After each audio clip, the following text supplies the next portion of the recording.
Alright, welcome back. This is part 2 to the defensive tips and tricks. And so I'm going to pull this back up. And so this was just happened in the last 15-20 minutes when I was uploading the first part of the video. So we got attacked and we got 2 stars, which is actually really good. And we got 2 gems out of the battle too, which is, great job right there. So you can see the defense already works fairly well. I don't want to revenge him because he has no money. So now this time, what I'm going to talk about is the castle guard.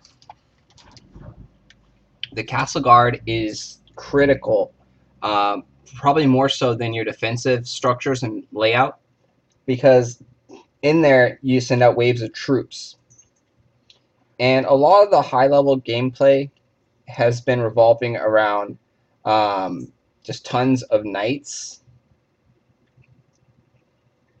or tons of paladins, I should say, and then pyromancers. It's actually a really, really formidable combination of troops. The paladin takes 3, and then the pyromancer takes 4. So most of the people are at 0 of 16, and they do 4 paladins and 1 pyromancer. So it looks like this.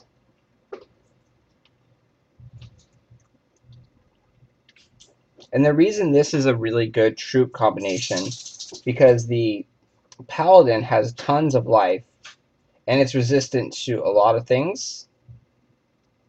So clear one.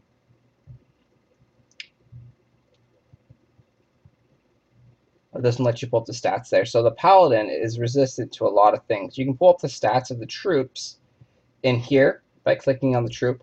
So 1660 life at level 5 for my paladin.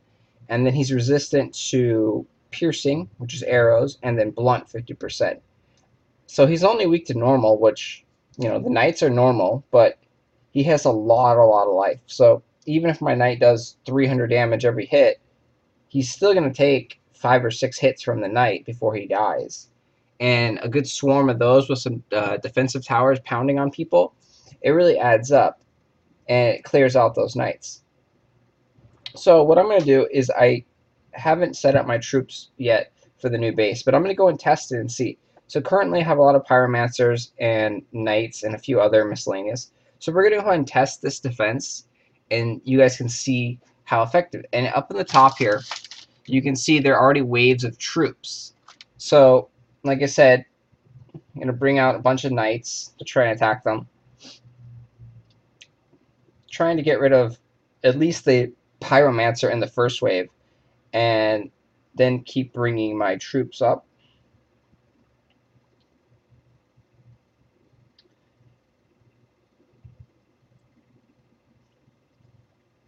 So the goal is to have, like here, the pyromancers on the other side of that wall, so you can't really attack them. And you can see the water tower did a really good job there of just killing off my horde of soldiers, knights. And again, I have to kill this spike tower before the knights can bunch up again and start attacking. Same thing here. I have to kill both, actually, because the water tower does a decent damage against the knights.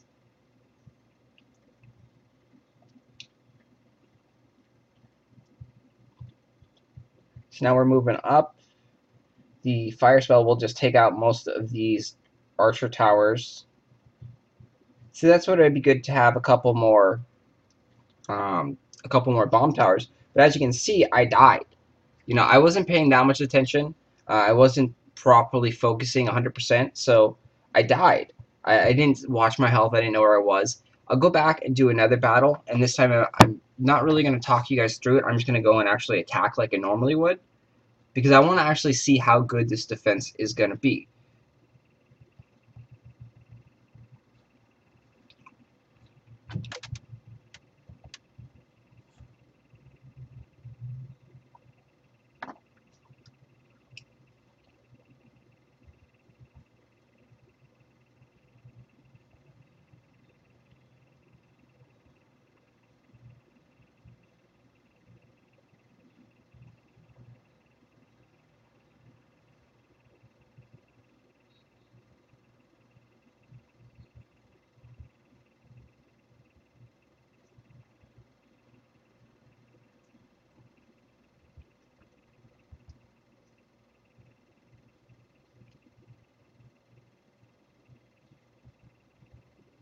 So I'm doing a lot better this time. I don't have a horde of troops anymore.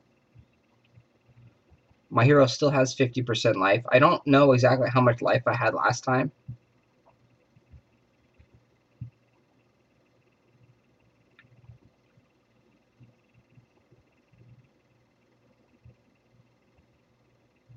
I know I'm doing better on time, because I remember I was at about a minute over here. But see, my hero is almost dead again. So I'm going to call my troops back to try and build up an army and give me some space to regenerate. But all in all, you can see it's a fairly strong defense.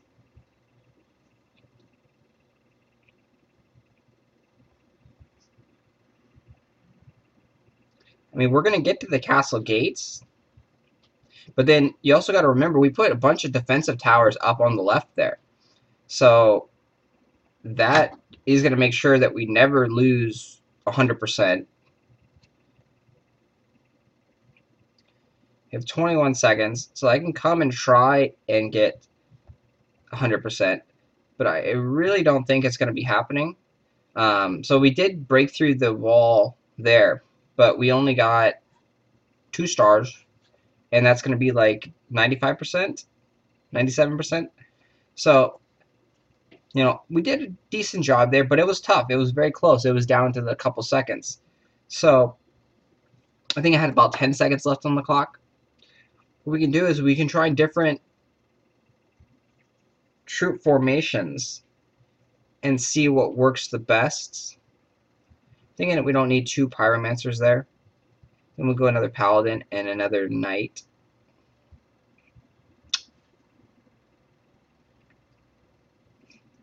See, this was the 3rd wave, and it wasn't actually around the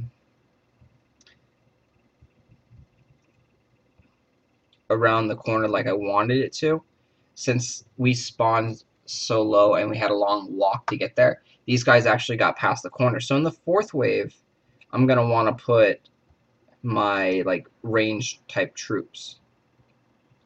So in this wave looks pretty good.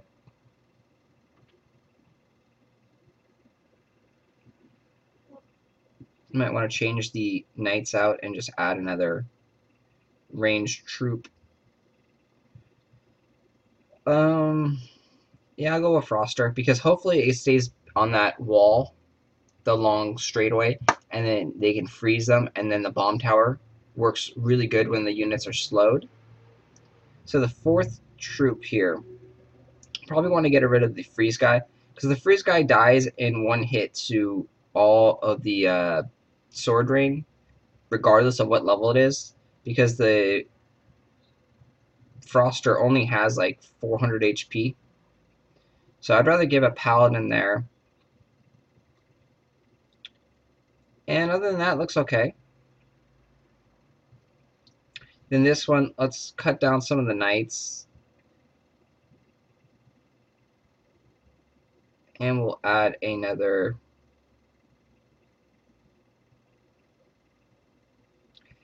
Just go this way. We'll add another paladin and go like that. And we'll give it a try now. Like I said, you should probably be able to beat your own base, because you know where the tower layout is, you know what the traps are, you know how to fight your own base. You should be able to beat it. It should be close though. So like I said, we're going ahead now, so we're going to see what this troop combination does to my time. So I beat it with about 10 seconds last time. But you do have to remember, like I said, you are going to get better at attacking your own base because you know all the layouts. You can see it's doing a lot better here. I've already lost a lot of health, about 50% right there. And now I would want to probably wait for a sword rain to kill those guys, but it's on cooldown for another like 10 seconds. So I'm going to come back and kill those guys, because those guys were that 4th wave that we made, and that's all like the range. So you can see it's doing a lot better with this troop formation. I mean, a lot better. My hero is almost dead. I have a small troop thing. I'm about 10 seconds ahead of where I was, but my hero is dead, so I need to heal. So I'm going to burn these guys, and then sit back, and I'll call the troops back. And I need to heal, because otherwise I'm going to die. So healing takes precious seconds up. So I'm half health, I'm going, because I need to try and defeat the base. But that 10 seconds we wasted, maybe 5 seconds in healing, could really come back in the end and cause us not to win the match. But it's a lot better to survive and not die than to, die and have to cost gems to revive. So it looks like we'll be able to beat the castle. And we'll be able to beat it with a good 20 seconds that time. I probably could have tried to kill the side towers. So all in all, it seemed like it did a little bit better. I did beat the castle gate 20 seconds, about 10 seconds earlier than I did last time. So, all in all, if I rushed forward and wasn't looking at my health, I would have died. But being smart and holding back, calling my troops, that definitely helped me. So we can go in here and change it up again and see what worked, what didn't work. And like I said, you just play with different troop formation and see how things go. And you can also move up the spikes a little bit. So I can say I can put a spike right here so it's not as close to the other one. So that way my hero will have to sit here and attack this one. Maybe that will help a little bit. You just tweak your base a little bit so it becomes more efficient, and you keep testing it out yourself. Doesn't cost anything to test you out. Obviously, I try and test out my base without using the scrolls, but you can use scrolls for free here. They cost 0 gems. So you can, test out the scrolls, see what they do. See if those are things that you want to use in your playthrough.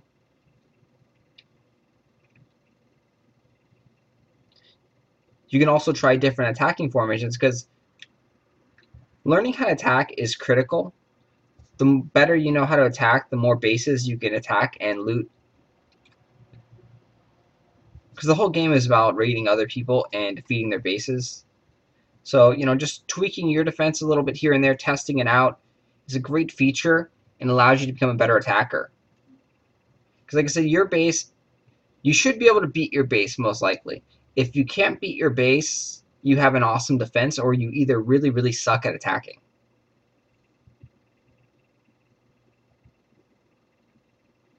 Because you know your base, you know where everything is, you know where you should put like the fire spells. Like I know I want to put a fire spell up there and run and hit all 3 of those archer towers.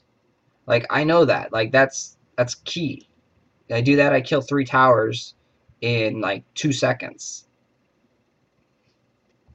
See, I know I need to heal, so I know I need to, bring troops, gather an army, sit back, let them attack these guys.